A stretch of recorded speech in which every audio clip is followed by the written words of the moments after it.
Enforcement directorate ने अमित अरोड़ा की remand report में दिल्ली शराब केस में मुलविस मुश्तबा 36 लोगों का नाम लिया, जिसमें टीआरएस की रुकने काउंसिल कविता का नाम भी शामिल है। अमित अरोड़ा को ईडी ने मंगल की रात इस केस के ताल्लुक से शुबे में गिरफ्तार किया था और 4 जुम्मे को अदालत में पेशी के दौरान रिमांड रिपोर्ट पेश की गई। इनमें तेलुगु रियासतों से ताल्लुक रखने वाले कई अफराद शामिल हैं, जिनमें रुकने काउंसिल कविता के अलावा शरत रेड्डी, गुरंतला बुच्ची बाबू, बोइनपल्ली अभिषेक और सरोजन रेड्डी शामिल हैं। रिमांड रिपोर्ट में बताया गया है कि इस केस में मुलविस 36 अफराद ने गुज़िश्ता 1 साल के दौरान 170 फोन तबाह किए। उनमें से तेलुगु रियासतों से ताल्लुक रखने वाले 5 अफराद ने 33 फोनों को तबाह किया।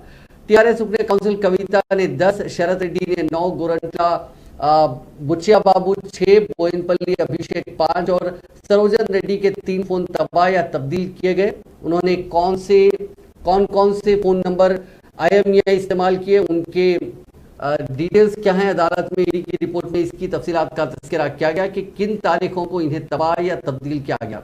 इस केस से मुतालिक कीमती सबूत जिसमें हजारों करोड़ रुपए शामिल है, डिजिटल डेटा जिसमें वक्फों की तफसीलात शामिल है, उन्हें तबाह कर दिया गया। इस पूरे मामले पर कविता ने दिल्ली शराब स्कैम में एनफोर्समेंट डायरेक्टरेट के साथ मुकम्मल ताउन करने की यकीन दहानी करवाई। ताहम उन्होंने मरकज की बीजेपी हुकूमत को बगैर ठोस शवाहिद के मीडिया के जरिए टीआरएस कायदीन की शबिया को खराब करने की कोशिश के खिलाफ इंतबाह दिया। दिल्ली शराब स्कैम में उनका नाम ईडी की जानिब से लिए जाने के बाद मीडिया आउटलेट्स को लेकर और मीडिया आउटलेट्स को लीक ये इंफॉर्मेशन करने पर शदीद नुक्ताचीनी करते हुए उन्होंने इन छापों और मरकजी एजेंसियों